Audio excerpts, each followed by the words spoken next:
현지 시각 25일 미국 워싱턴과 뉴욕은 묘한 긴장감 속에서 한미 양국 정상의 발언이 교차하며 국제 언론의 주목을 받았습니다.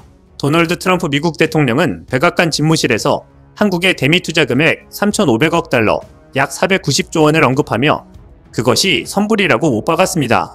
한국이 미국에 현금성 자금을 내놓아야 하고 미국이 이를 직접 운용하며 투자 이익까지 90% 가져가겠다는 압박성 발언이었습니다.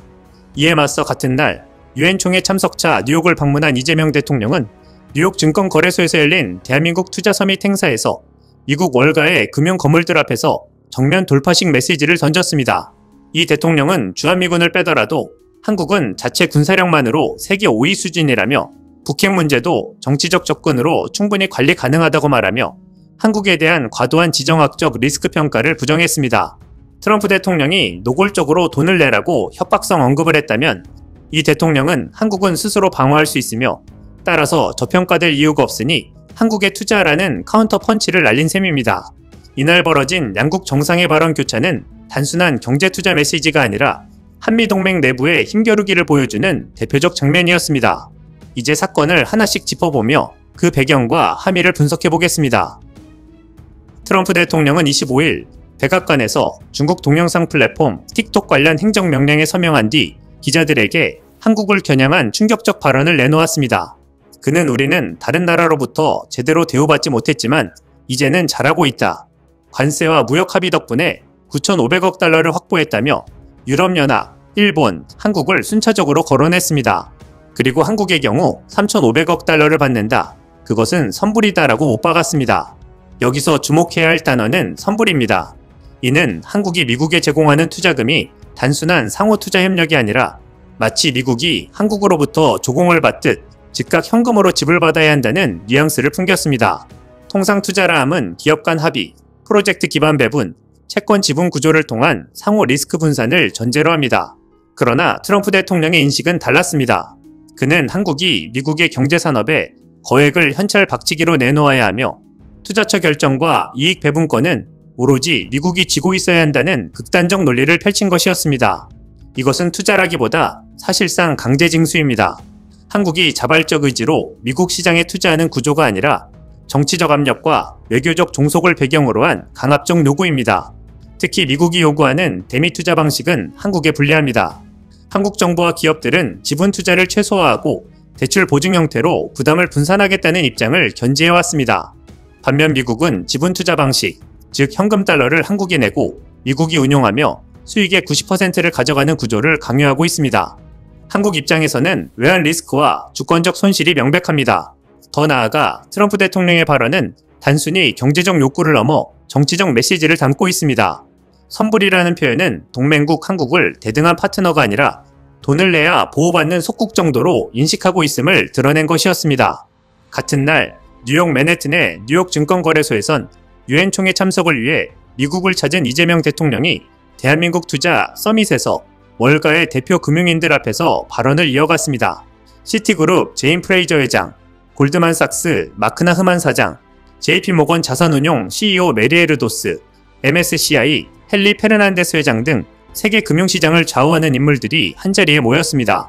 이 자리에서 이 대통령은 한국 경제와 증시의 저평가 요인을 분석하며 무엇보다 지정학적 리스크를 해소하겠다는 메시지를 강도 높게 전했습니다. 그리고 핵심 문장은 바로 이것이었습니다. 대한민국의 군사력은 주한미군을 빼더라도 자체 군사력만으로 세계 5위 수준이다. 북한의 1년 GDP와 비교해도 한국의 국방비는 1.5배에 달한다.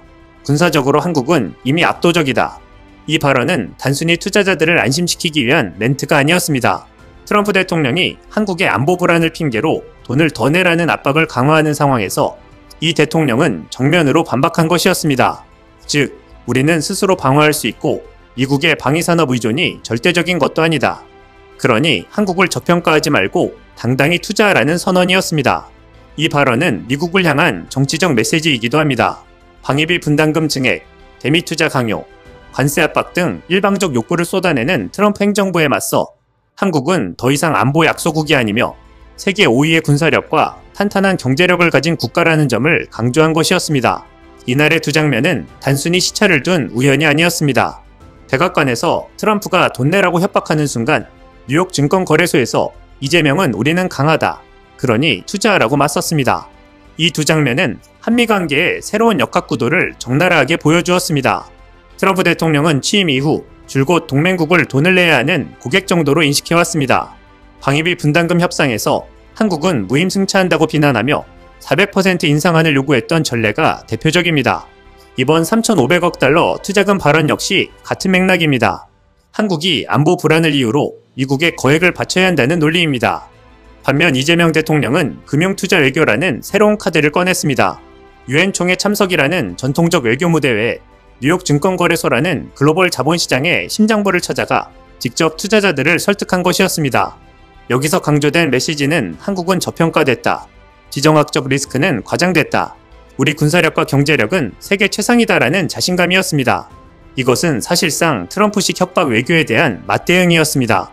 미국 정부가 정치 외교 채널에서 압박을 가한다면 한국 정부는 글로벌 금융시장에서 여론전을 펼쳐 미국의 요구가 부당하다는 점을 우회적으로 드러내는 방식이었습니다.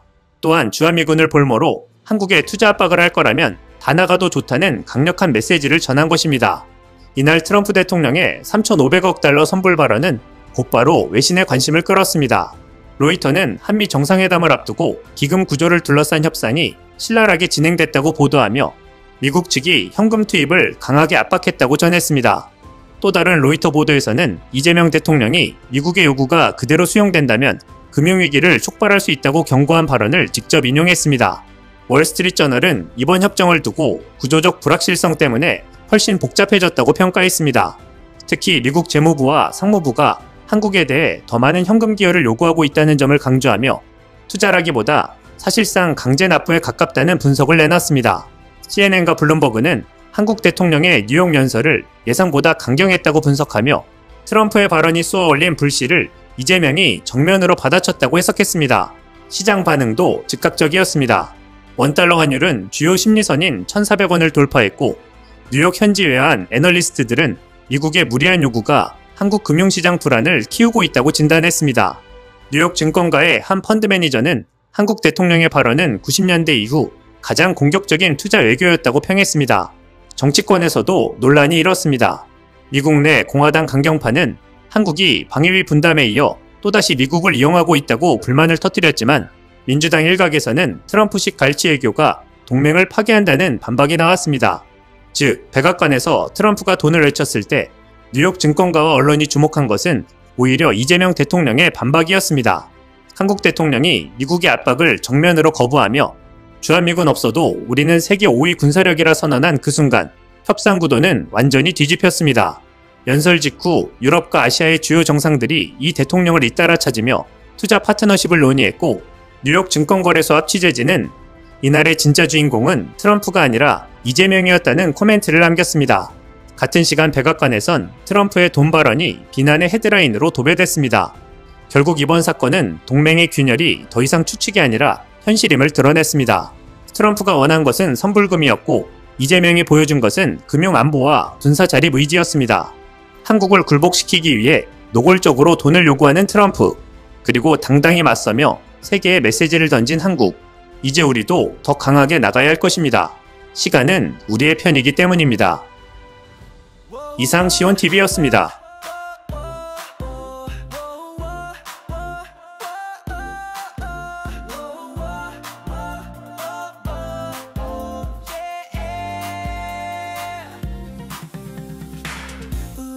빛이다 세상을 비춘다 한마음으로 외쳐 진실을 향해 시온TV